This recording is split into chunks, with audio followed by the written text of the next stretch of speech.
Scène 5. Patator. Nous sommes dans une décharge, plus exactement dans un garage délabré. Il y a là un homme qui en impose. Il porte un jean usé, un t-shirt blanc couvert de taches de cambouis et on peut même apercevoir une cicatrice lui barrant la joue gauche. Entre le personnage mystérieux et Chippy la cyborg silencieuse. Un silence pesant s'installe dans le garage. T'as le culot de venir te pointer ici? J'ai fait quelque chose de mal? Ouais. Oh là là, Patator avance à grands pas sur PM. Oh là, du calme. Ouais, t'as du culot. T'as du culot de pas m'avoir donné de nouvelles pendant 4 ans, vieille branche. Ils se prennent dans les bras. Je le savais. Mon bon vieux Patator. Chippy, Patator. j'imagine que si t'es venu jusqu'ici, au fin fond de ce rat de paumé, c'est que l'heure est grave et que t'as quelque chose à me demander alors. De quoi t'as besoin? De ta force. Quel type de méchant? Politique en tout genre. Nous avons permission de tuer et sous couverture afin de sauver le monde. Tout simplement. Ah, tu sais me parler, toi. Banco. À une condition. Non. Comment non? Tu sais même pas ce que je veux. Je le sais déjà. Elle marche avec nous. T'es pas heureux de me revoir, Vibranche? J'aime pas les faux humains dans ton genre. Encore moins quand ils se pointent chez moi. Les faux humains, je les répare ou je les envoie à la casse comme mes voitures. T'aurais pas le temps de m'en siffler une que tu serais déjà mort. Toi, t'es toujours aussi arrogante, hein. Ça doit être l'un des mauvais côtés que j'ai gardé de l'époque où on travaillait ensemble. Ça doit être ça, ouais. C'est toujours un peu de ma faute, de toute façon, hein. Bon, écoutez. J'ai pas le temps pour ces enfantillages. Je sais tout. Je vois tout. J'ai besoin de vous comme vous avez besoin de vous. Le monde a besoin de nous et nous avons besoin d'eux. Chacun a besoin de chacun. Aime ton prochain. Tu aimeras ton prochain comme toi-même. Marc, chapitre 12, verset 31. Alors mettez vos différents de côté et repartez du bon pied. Serrez-vous la main. Je veux bien bosser avec elle pour la bonne cause, mais je lui serre pas la main. Idem. Je le savais. Sans rancune. On réglera ça plus tard. Quand tu veux, mon gros lardon. Bon, bon, on va où? On tue qui? Tout doux. C'est marrant, ça fait un peu anglais. Bref, allons chercher le reste de l'équipe. Il nous manque un geek et notre meilleur ami. Fin de la scène.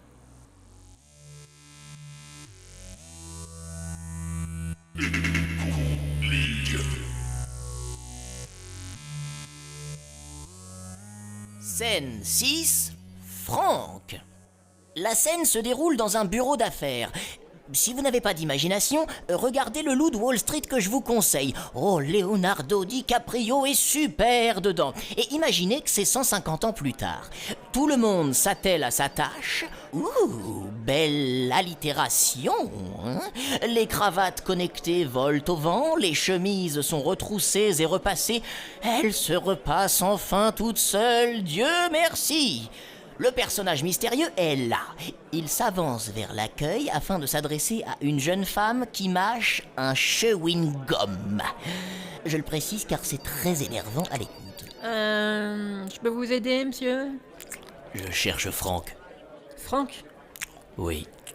C'est-à-dire, il y a du monde ici, vous savez, Franck, il y en a 400, alors faut leur préciser, hein. Je le sais, mais je sais déjà également où il est. Pourquoi vous venez me voir? Pour le principe. PM traverse le couloir, des gens boivent du café, certains collent des post-it sur le paperboard, d'autres jouent aux démineurs sur leur ordinateur, bref, on va pas tout détailler. C'est une atmosphère de bureau, quoi. PM arrive dans le box de Franck. Franck, la vingtaine, des lunettes rondes, une chemise blanche comme tout le monde, mais avec un nœud papillon. Mais un nœud papillon pas connecté. Un employé de bureau, quoi. Je peux vous aider, monsieur? Oh oui. Et comment? Sauver le monde. Ouais, d'accord, et vous êtes qui au juste? Fais pas semblant, petit. Tu le sais déjà, et je sais que tu le sais déjà. Vous devez vous tromper sur la personne, hein? Franck, 22 ans, 1m74, 59 kilos, ingénieur dans un vulgaire petit bureau en bourse. Ça, c'est ta couverture. Bref, plus connu sous le nom de Emilio, plus grand pirateur de la planète. À l'instant où j'ai franchi le seuil de ce bureau, tu savais tout de moi. Le Darknet n'a pas de secret pour toi. Tous les systèmes de défense les plus puissants du monde te craignent. Capable de contrôler à distance Air Force One avec un simple Nokia. 3310. Ok, on a compris, moins fort là, bon. Je sais pas de quoi vous avez besoin, mais j'en suis pas. Je te l'ai déjà dit, sauver le monde. Voici le topo. La planète brûle, petit. Il faut rééquilibrer les choses, et donc tuer les méchants. Simple, basique. J'ai besoin d'un gars comme toi dans mon équipe. Non, moi je m'embarque pas dans ça. Réfléchis bien. Tu serais libre de faire les plus grandes crasses informatiques qu'on ait jamais vues dans ce monde. Libérer ton potentiel. Et ce, en toute légalité, du moins sous couvert de l'autorisation de notre cher président. Fini la vie de cafard à te cacher. À toi de voir, petit. Je t'attends dehors. PM s'en va, laissant Franck bouche bée. Quelques minutes plus tard, dans ce même box, un gros monsieur arrive. Des auréoles sous les aisselles, un pantalon bien trop bas, il respire très fort. Ça sent le parfum bas de gamme mélangé au cassoulet de la veille. C'est le genre de gars qui va aux toilettes avec son magazine. Franck, j'en veux plus de te voir rêvasser comme une larve. T'es payé pour travailler ici, d'accord? Il y en a assez de toutes tes absences, ce sera retenu sur ton salaire. Ta gueule. Quoi? Qu'est-ce que tu viens de dire? Je t'ai dit de fermer ta gueule, espèce de grosse merde vivante.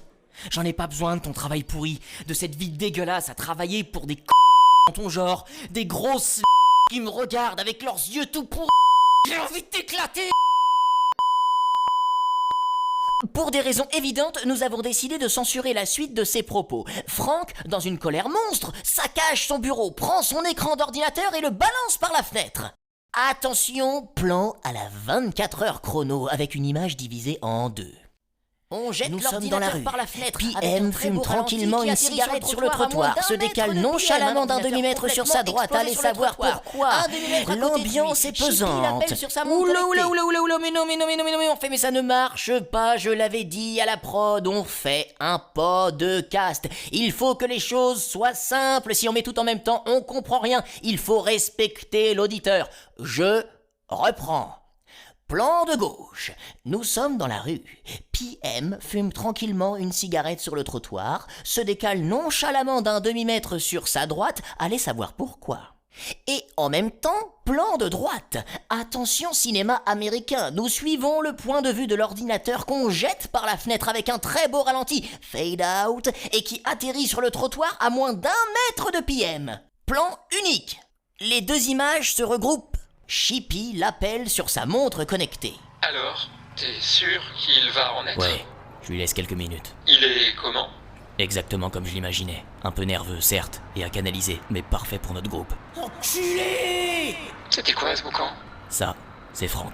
Quelques minutes plus tard, sur le trottoir, Franck arrive, un carton dans les mains avec ses effets personnels, ou du moins ce qu'il en reste. Il est très calme. J'ai réfléchi et j'en suis. Parfait. Tout va bien? Bah ouais, pourquoi? Regard gêné des deux personnages sur l'ordinateur complètement explosé au sol. Fin de la scène.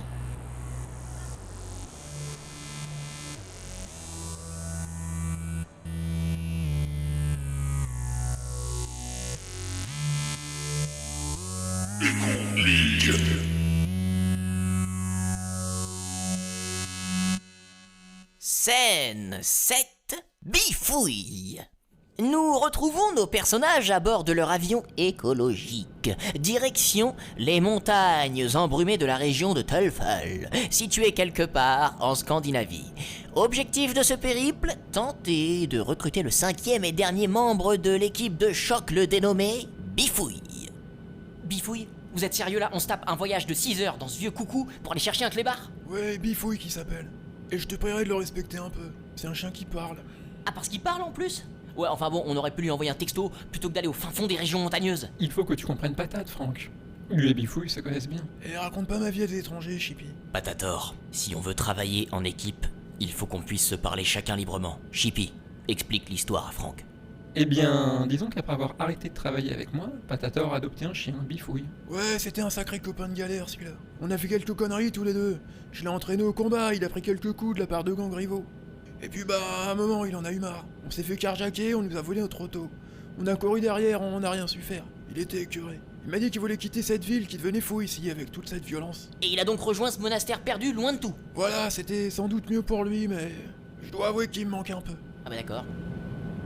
La conversation est interrompue par le vombrissement du moteur de l'avion qui, je le précise, est piloté par une intelligence artificielle. Madame et messieurs, on y est. L'avion amorce sa descente et, dans un tourbillon de poussière, se pose sur une roche plate. La porte s'ouvre et dévoile ce qui ressemble à un monastère bouddhiste traditionnel. À l'époque de notre récit, toutes les religions telles que vous les connaissez sont éteintes. Il subsiste cependant dans une fraction de la population du globe des courants spirituels. Certains lieux regroupent des pratiquants et accueillent des retraites. Teufel est l'un de ces endroits. À peine sorti de l'avion, le groupe se retrouve face à un moine. Bonjour et bienvenue. Bonjour, nous cherchons un ami, un certain Bifouille. Oui, je le savais. Je vous en prie, suivez-moi. Il le savait. Le moine conduit la troupe dans une pièce calme et sombre, éclairée par des bougies et sentant l'encens. Oh. Ils y trouvent un Doberman assis en tailleur sur un coussin, les yeux clos et le museau haut. Commence à me stresser, si tu veux, moi. Namasté, Ah, salut, Bifouille. Comment ça va, vieux frère? je suis dans un moine, je médite, je vais bien. On est venu ici avec mes amis. Oh, on prend du grade. On est venu, je disais, parce qu'on voulait t'emmener faire une petite promenade. Ça te dirait? Oh, une promenade? Ça fait longtemps, besoin de faire caca, d'accord. Sur ce, le Doberman ouvre les yeux, se redresse et se dirige vers le groupe en remuant la queue. Oh. Nous vous l'empruntons un moment. On vous le ramènera. Pas de problème, prenez soin de lui. Ah tenez, n'oubliez pas son os, c'est son doudou. Merci. Ah, putain, merde, la porte de l'avion elle est coincée là. En effet, la porte est congelée. Le système de déverrouillage doit être grippé. Bah, il fait tellement froid ici aussi. Mais ça va pas me résister longtemps, ce machin. Poussez-vous, je vais l'ouvrir avec mes mains.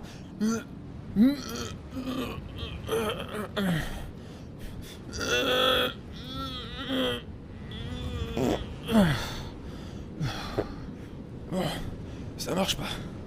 Pas compliqué. Le Doberman s'avance vers la porte, la renifle, se tourne de trois quarts, lève la patte et urine sur la porte. À ce contact chaud et humide, une légère vapeur émane de l'embrasure. Patator réessaie de l'ouvrir et y parvient. Ouais, bravo, Bifouille, ça c'est mon bon chien. Je savais que tu allais faire ça. Waf, waf. Et oui, c'est donc un aboiement, c'est ce qui s'apparente à un aboiement donc. Ah bah il va peut-être nous servir à quelque chose ce clébard finalement. Fin de la scène. Fin de la première partie même. La suite au prochain épisode. Au prochain épisode. Au prochain. La suite au prochain épisode.